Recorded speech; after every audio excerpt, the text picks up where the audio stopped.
Bonjour, c'est Cryptolyse. On va faire un point rapide sur le BTC parce qu'on a un petit mouvement intéressant qui est en train de s'effectuer. Donc, par rapport à la vidéo de ce matin où je vous avais expliqué que globalement on allait certainement combler le gap, on est en train de le travailler. Alors, je vous rappelle simplement un petit peu l'idée, c'est que ici on avait sur le CME un gap par rapport à la poussée haussière qui avait effectué. Quand on a un gap comme ça, on est amené à le retravailler. Surtout que c'est un niveau excessivement important parce que les 45 300 sont, enfin les 45 500, on va schématiser, sont en même temps la ligne de coup d'une figure chartiste qui est beaucoup utilisée à l'heure actuelle, qui est tout simplement un W weekly qui est en train de se construire. Et donc si on repasse ici en dessous, on aura une cassure qui sera effectuée.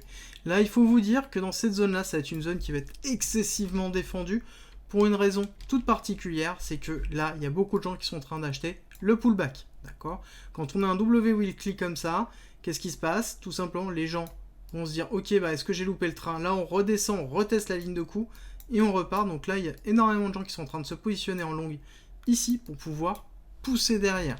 Donc ça, c'est vraiment essentiel de le comprendre et on va regarder un petit peu ce qui se passe, notamment au niveau horaire. Donc comme je vous avais dit, on va certainement aller travailler cette zone des 45 000. 45 000 qui va entraîner, je pense, une chute et une accélération de la chute si jamais on la casse. Pourquoi ?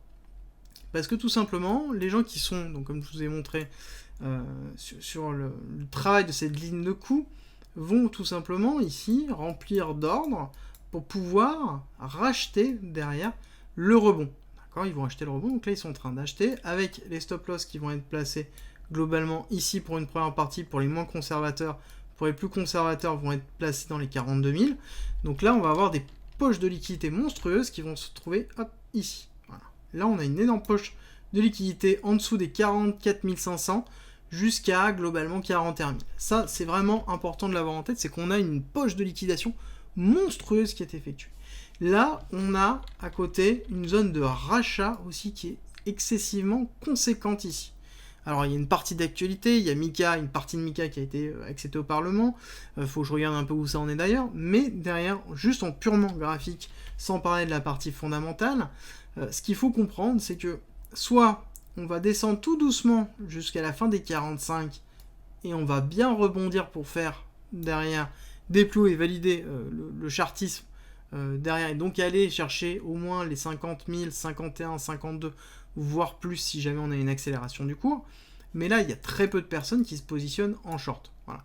Actuellement, dans les différents graphiques qui sont en place, on doit avoir peut-être 4, 5, 6% d'augmentation au niveau des graphismes, enfin en tout cas au niveau des longues et des shorts qui sont en train de se mettre en place, alors que au niveau des longues, on a beaucoup d'ordres qui sont mis en place. Et ça, c'est vraiment important parce que c'est-à-dire qu'on est en train de renforcer la partie basse, et ce renforcement de la partie basse veut aussi dire qu'on peut très bien avoir une accélération monstrueuse des liquidations qui vont être effectuées. Je pense qu'on fera le point une fois que le mouvement sera effectué, mais je pense qu'on va très vite voir qu'on aura liquidé durant là-dessus quand même beaucoup de longues. Et si on regarde un petit peu sur Kingfisher ce qui se passe, on voit qu'on a toujours les anciens longs qui se trouvent dans les 45-44, donc on a déjà la poche de liquidité qui existe, tout simplement tous ceux qui sont partis sur ce mouvement et qui ont construit ce mouvement-là, et derrière on a les personnes qui sont en train de racheter ici, donc on a une augmentation des longues qui est en train d'être effectuée. Et cette augmentation des longues va ajouter la possibilité, si jamais on casse en dessous des 44 500, d'avoir une accélération du cours par le bas. Pourquoi ? Parce que ça veut dire que tout simplement les personnes vont être sous l'eau, et donc on va déclencher des stops qui vont en eux-mêmes déclencher des nouveaux stops, et ainsi de suite, donc on va avoir une accélération du cours vers le bas, et après on pourrait très bien avoir quelque chose qui est défaitiste dessus. Là-dessus c'est vraiment essentiel de pouvoir construire un petit peu ce qui est en train de se passer. Alors on va regarder un petit peu au niveau du RSI, mais normalement voilà, là on est déjà en survente, donc ça veut dire qu'on est en train de stabiliser le cours.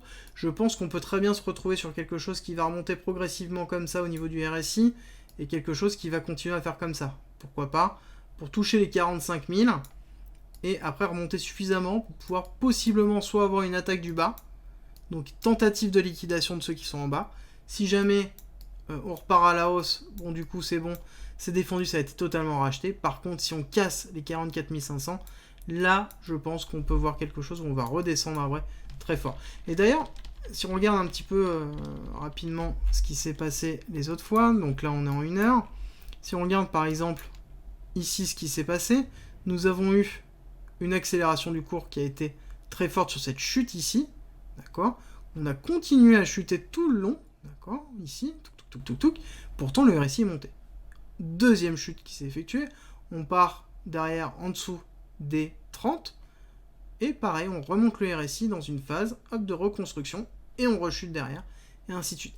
Donc là, le fait qu'on se soit arrêté sans toucher un niveau fort, veut dire que, c'est-à-dire qu'on n'a pas touché ce niveau de retracement, d'accord. C'est le retracement que je vous ai montré ce matin, qui est important, qui est le retracement de cette accélération qui s'est effectuée, de cette poussée qui s'est effectuée là, qui est à 236, qui est dans les 44 800, 44 900, donc globalement, on va dire 45 000.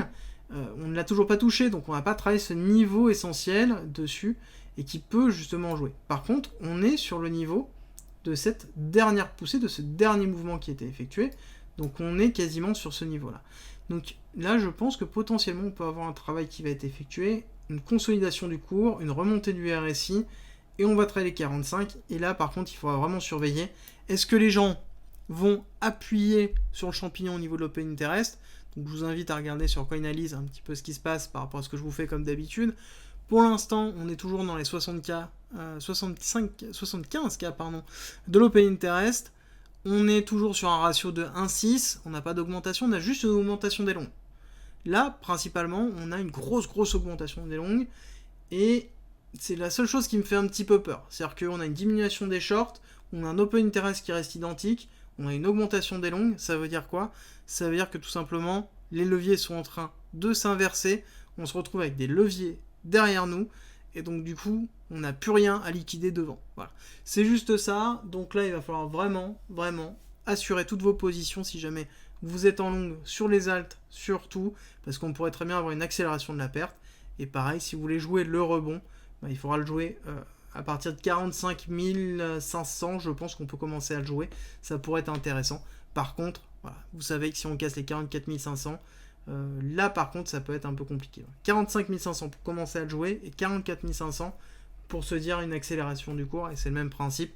Quand on a une grosse volatilité comme ça, avec derrière des news qui peuvent tomber à tout moment, il va falloir jouer sur des SL très serrés et protéger de toute façon votre capital, parce que c'est essentiel, c'est le plus important.